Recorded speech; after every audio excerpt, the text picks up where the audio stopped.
그 다음에 승객 좌석의 규격이 있습니다. 운전자 좌석을 봤는데 이번엔 승객 좌석을 보는 거야. 이 승객 좌석도 마찬가지.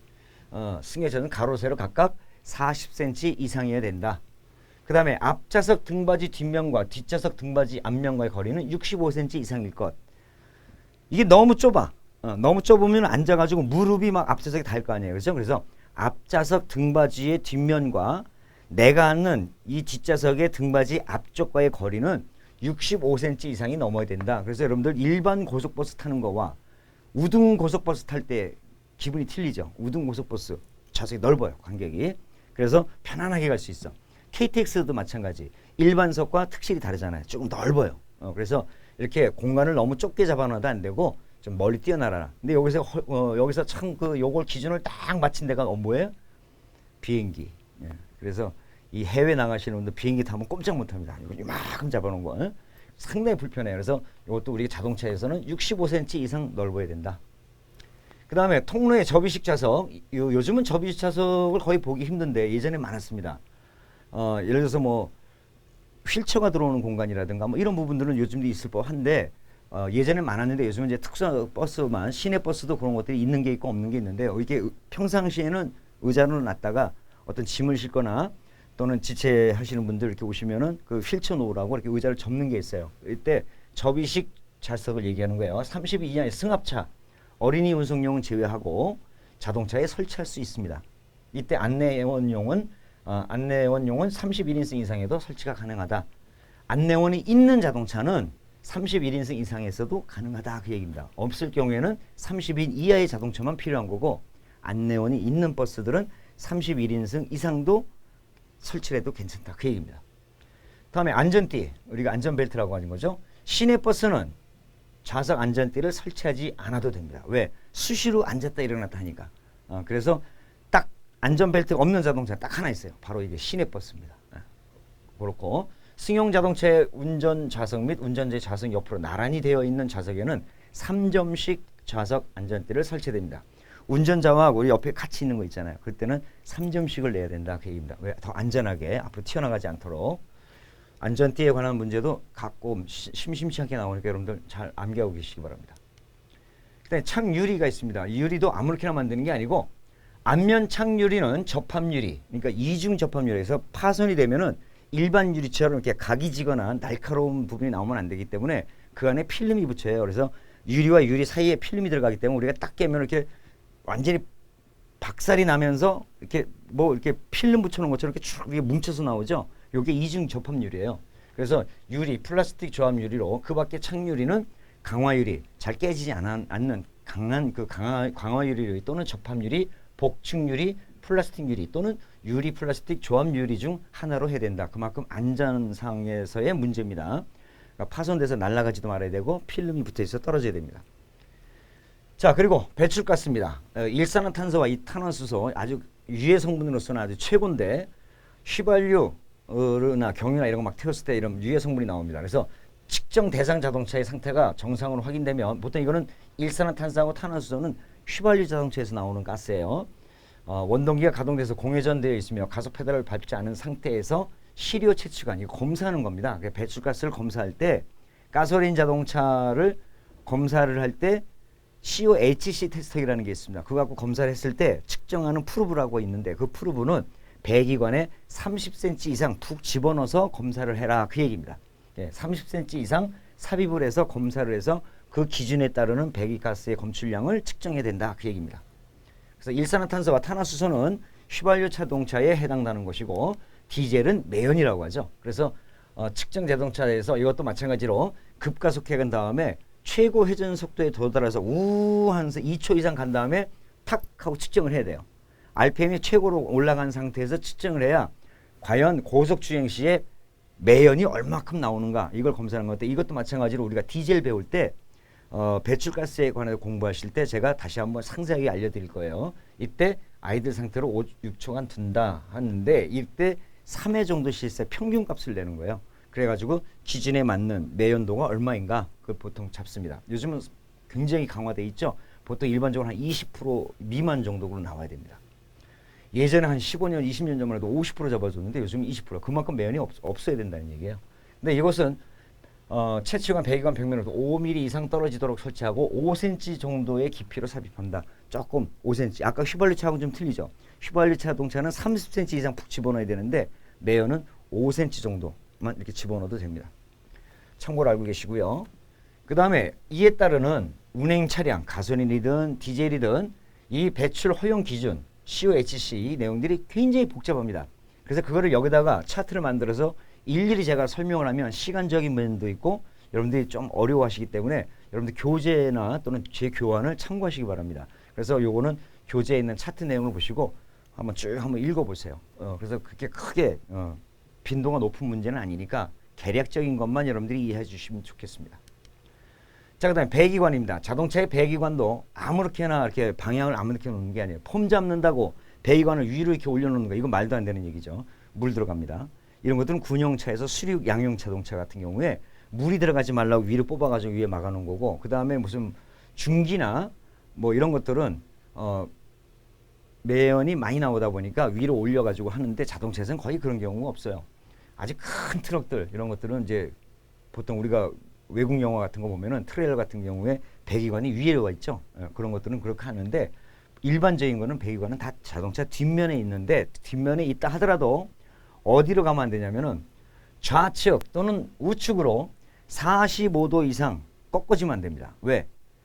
좌측으로 우측, 우리 자동차 우측 통행이잖아요. 근데 옆에 뭐가 있어? 인도가 있죠. 거기 사람들이 있는데 사람들에다 바로 배기가스 뿜어버리면 안 되잖아요. 그죠? 그래서 45도, 90도 꺾어지면 안 된다는 얘기. 근데 일부 유럽 쪽에서 이렇게 수입해 오는 자동차들 보면은 이게 90도 꺾어지는 자동차들이 있어요. 뭐 트럭 같은 거, 밴 같은 거. 그런 거 국내에 못 들어옵니다. 들어왔다 하더라도 그거를 수정해야 돼요. 45도 이내로. 그 다음에 또 밑으로 마찬가지야. 하향으로 간 것 같지만 하향도 45도 이상으로 꺾어지면 안 돼요. 왜? 밑에 먼지가 많잖아요. 그래서 그 배기 압력으로 인해서 먼지가 일어날까봐 이것도 완전히 밑으로 꺾지 말고 꺾어지더라도 45도 정도의 후방 쪽으로 가는 게 가장 좋은데 일반적으로 자동차들이 배기구가 그냥 자동차 뒤로 그냥 딱 직선으로 돼 있죠. 이게 가장 나아요. 그래서 꺾더라도 45도 좌우 45도 아래로 45도 이상 내려가지 말아라. 그 얘기입니다. 그 다음에 이 배기관의 끝은 자동차 외측으로 돌출되면 안 됩니다. 그래서 끝이 여기 이제 뒷바퀴 쪽이라고 생각하면은 이 배기관이 나올 때 이렇게 뒤로 이렇게 나오지 말라 그 얘기예요. 이렇게 나오지 말라 얘기예요. 안쪽으로 들어가라는 얘기지. 절대 나오면 안 됩니다. 이렇게 들어가라 이거지. 무슨 말인지 아시겠죠? 그래서 외측으로부터 돌출되지 않도록 설치해야 된다. 괜히 멋부린다고 거기다가 머플러 이만한 거 달고 스테인레스 이만한 거 달아서 뒤에다가 달아가지고 벙벙거리는 사람들이 있어요. 젊은 층에서. 보면은 뒷범퍼보다 한참 나와 있죠. 이거 법에 걸리는 겁니다. 자, 그리고 전조등이 있습니다. 이 전조등 우리가 흔히 얘는 헤드라이트를 얘기하는 건데 전조등의 색깔입니다. 이 색깔도 우리가 시험에 자주 나옵니다. 등광색은 무슨 색이냐? 반드시 백색이어야 된다. 또는 등색이어야 돼. 옛날에는 등색이라고 했죠. 이 등색이 뭐냐면 여러분들 그 예전에는 이렇게 전구로 썼잖아요. 요즘에는 뭐 LED 써가지고 이렇게 하얀데 백색의 기준은 그냥 환한 빛이야. 그래서 등색 또는 백색인데 이 등색은 전구 색깔이죠. 우리 백열등 색깔. 옛날에 전구들 요즘도 그렇잖아요. 요즘도 LED 쓰지 않는 그 라이트들은 거의 다 등색을 쓰는데 그래서 일반적으로 그냥 백색이다 그러는 겁니다. 파란불, 빨간불 이런 거 안 된다는 얘기예요. 그래서 모든 주행빔 전조등은 최대 광도값 총합은 43만 칸델라 이하일 것. 너무 밝아도 안 된다는 얘기예요. 그래서 요 정도 기준을 주었습니다. 그다음 최고 속도가 25km/h 미만인 승용 자동차 전조등의 광도는 전방 15m에 있는 장애물을 식별할 수 있을 정도면 됩니다. 그러니까 저속 자동차들은 그냥 15m 어떤 이런 기준을 두지 않고 빛의 강도, 광도의 어떤 기준을 두지 않고 15m 전방에 있는 물건을 확인할 수만 있으면 된다 그 얘기입니다. 주행빔. 이 주행빔이라는 게 뭐냐면 우리가 보통 일반적으로 자동차의 로우를 뜻하는 겁니다. 그러니까 우리가 자동차에 보면 로우 하이가 있잖아요. 그래서 보통 하이를 많이 안 켜는데 그런 이제 가로등이 없는 도로에서는 하이등을 킬 수가 있어요. 근데 가로등이 있는 도로에서는 앞에 차량이 있거나 마주오는 차가 있으면 하이등을 못 켭니다. 왜냐하면 시야가 가려버리잖아요. 안 보여요. 그래서 이것도 못하게 하는데 주행빔이 비추는 방향은 자동차 진행 방향과 같아야 되고 나는 이리 주행하는데 라이트가 저쪽 비추고 있으면 말도 안 되는 거겠죠. 그래서 같은 방향이 되고 전방 10m 거리에서 주광축의 좌우측 진폭은 30cm 이내, 상향 진폭은 10cm 이내, 하향 진폭은 30cm 이내일 거. 이게 뭐냐면은 빛이라는 게 나가다 보면 이렇게 각도를 두고 이렇게 퍼져나가잖아요. 그죠? 퍼져나갈 때 그 주광축의 축을 얘기하는 건데 요것만 여러분들 알고 계시면 됩니다. 좌 15, 좌우 30, 우좌 30, 우우 30. 이게 무슨 얘기냐면은 그냥 외우고 계세요. 이거 이렇게 글자로 외우려면 힘들죠. 그죠? 자동차를 위에서 이렇게 봤을 때 여기가 자동차 앞이야. 여기 라이트가 이렇게 있어요. 이 주광축의 중심을 잡아주고 봤을 때 운전자가 여기 있잖아요. 그 다음에 중앙선이 이쪽에 있죠.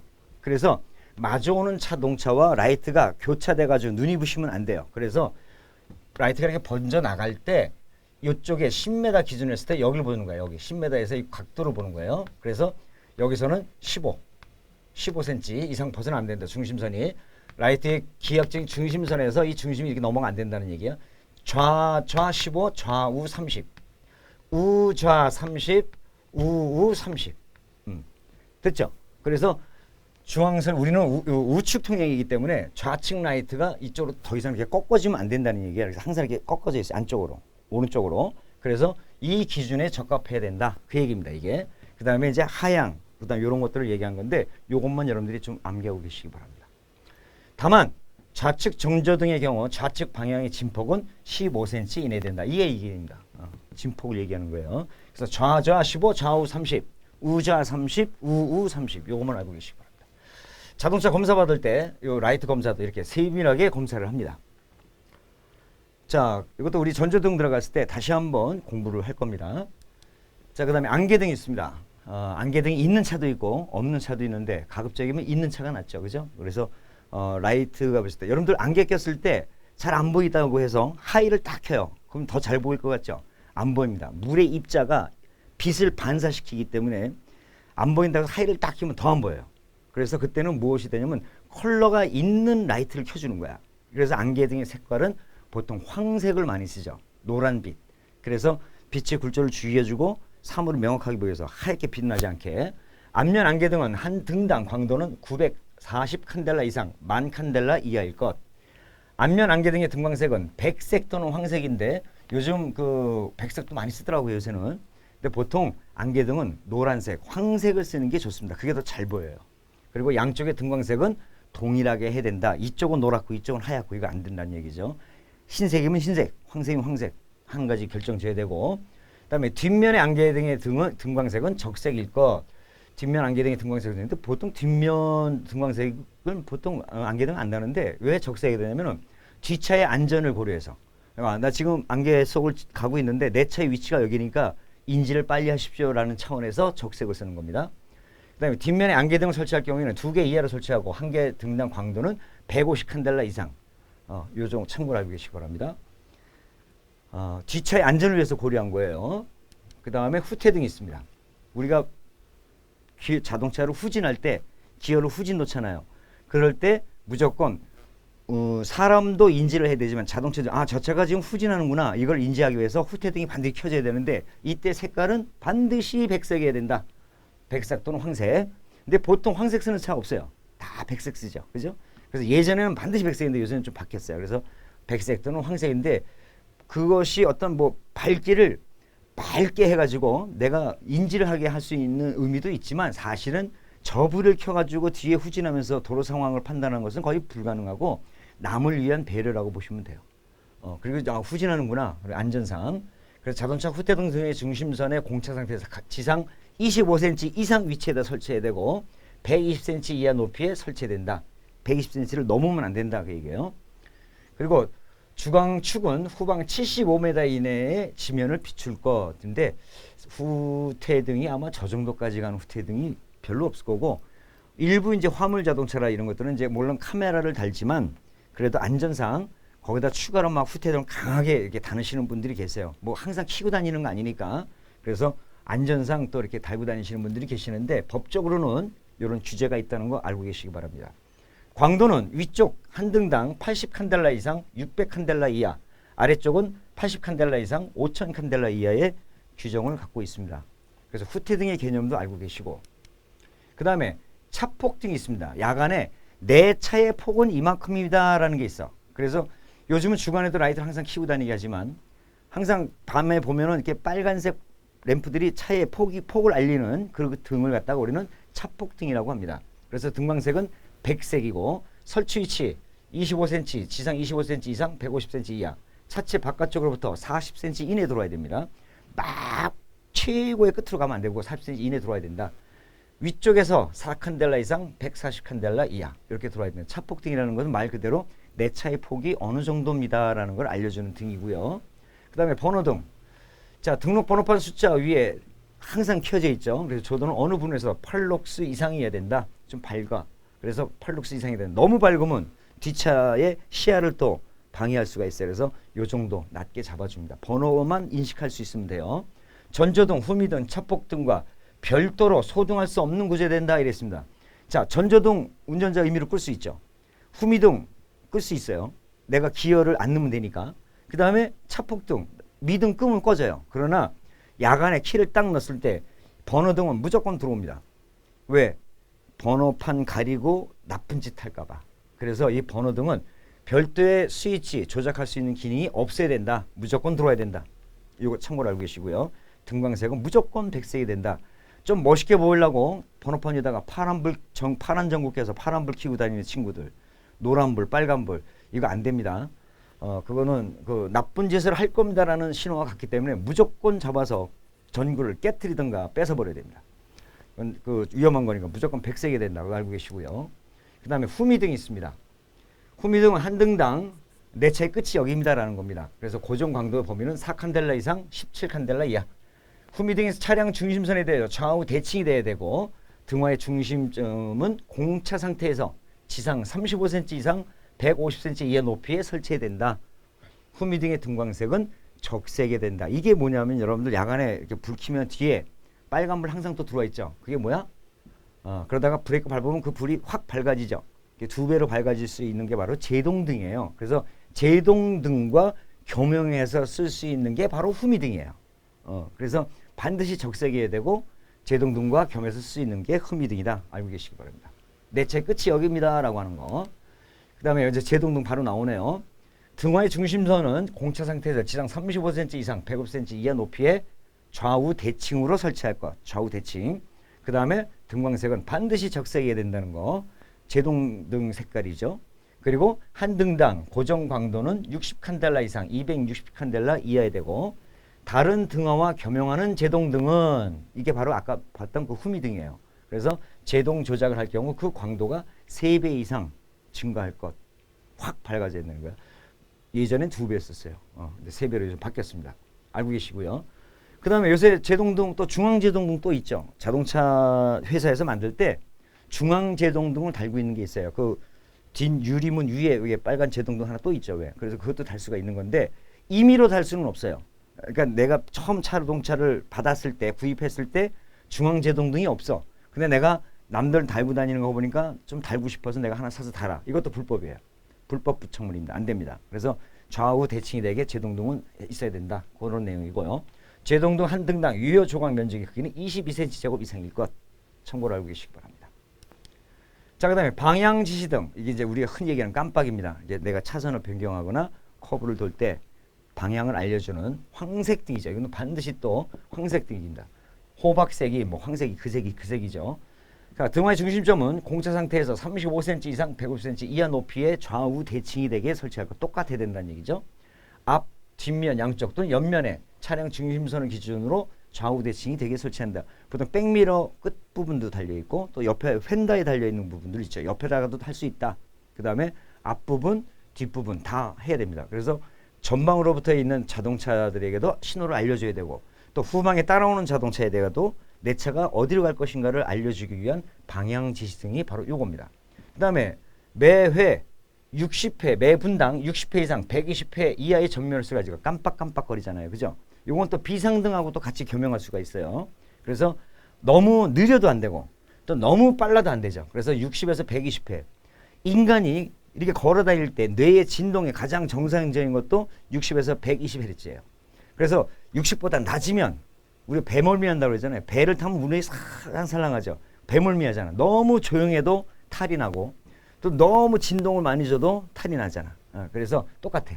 그래서 60회에서 120회인데 좌우 방향 지시등 우리가 나중에 전기 시간에 가서 배우겠지만 어느 쪽 전구 하나가 딱 나가면요.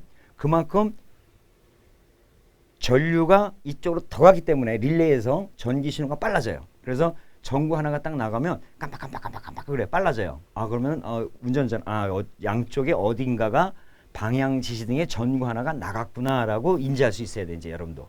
그래서 평상시보다 램프 수가 빨라졌다. 그러면은 뭐가 하나 나간 거야. 전구 하나가. 그래서 전구를 갖다 끼면은 저항이 맞아서 그때서야 비로소 전멸 횟수가 똑같아집니다. 그건 참고적으로 우리가 전기 시간에 다시 한번 제가 가르쳐 드리겠습니다. 그래서 60에서 120배 이하고 등광색의 색은 황색 또는 호박색이 된다. 노란 색깔이 된다. 이것도 북미나 유럽 쪽에서 오는 자동차들 보면은 등광색의 색이 적색으로 오는 차들이 있어요. 그럼 우리나라 법규상에 안 맞기 때문에 개조를 해야 됩니다. 황색으로 다 바꿔줘야 돼요.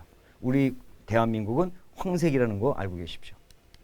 다음에 경음계, 크락션 얘기하는 거예요. 우리 웬만하면 크락션 쓰지 말아야 되는데 부득이하게 쓸 경우가 있죠. 그래서 동일 음색으로 연속음일 것 빵 그리고 나가야 되는데 우리 웃기는 얘기로 빠라바라바라밤 또 뿌앙 뭐 이렇게 눌렀을 때에 소리가 변화되면 안 된다는 얘기예요. 동일 음색으로 끝까지 가야 된다는 얘기예요. 자, 고려해야 되는 것이고 이때 음의 크기는 차체 전방 2m 떨어진 곳에서 측정합니다. 그리고 지상 높이 1.2 플러스 마이너스 0.05m가 되는 지점에서 소음계를 가지고 측정을 했을 때 그 값이 너무 크면 안 된다. 90dB 이상일 것, 또 너무 작아도 안 되고. 그래서 이 정도의 90dB 이상이 된다는 거 이거 참고적으로 알고 계시기 바랍니다. 요즘 전기 자동차가 많이 나오는데요. 전기 자동차가 굉장히 위험해요. 골목길 다닐 때는. 전혀 엔진 소리도 안 나고 조용하니까 길 가는 사람이 뒤에 차가 오는지 안 오는지를 몰라.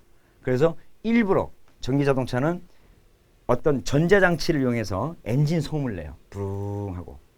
그런 기능도 있어요. 그래서 전기자동차가 특히나 다 좋은데 이런 골목길 갈 때 보행자에게 상당히 위협을 줄 수 있다. 그거 참고적으로 알고 계십시오. 자, 그 다음에 속도계 및 주행거리계가 있습니다. 속도계도 임의로 막 만지거나 또는 임의로 막 변동이 막 심하거나 하면 안 되겠죠. 그래서 어느 정도 기준이 맞아야 돼. 그래서 내가 신뢰를 할 수 있어야 되고 그래서 우리가 자동차 검사장에서 검사할 때 속도계는 40km/h를 기준으로 잡습니다. 요때 기계가 40이고 내 차가 40이면 딱 맞겠죠. 근데 기계 검사 장비는 40인데 내 차가 막 30이거나 또는 50이거나 이렇게 틀리면 안 되겠죠. 그래서 그 기준을 잡아주는 거예요. 그래서 점검은 40km/h에서 점검을 하는데 이때의 지시 오차는 정으로 25%, 부로 10% 이내만 들어오면 된다. 약간의 오차가 있더라도 플러스 25, 마이너스로 10% 이내에 들어오면은 합격선으로 봐준다. 그래서 우리가 요즘에 자동차를 보면 내비에서도 속도가 나오죠. 그리고 계기판에 있는 속도계에서 계기판 속도가 나오고 그때 내비와 속도계에 있는 숫자를 얼핏 딱 보면은 약간씩 틀려요. 그죠? 아주 딱 똑같을 수가 없어. 그래서 그렇게 틀리더라도 이렇게 플러스 마이너스의 허용 오차를 둔다. 그래서 자동차 속도계가 40km/h를 나타낼 때 속도계 시험계 검사 기준 범위는 32에서 44.4km/h 안에만 들어오면 된다. 그런 기준을 잡아놓은 겁니다. 참고하고 계십시오. 저것만 알고 계세요. 25, 10%.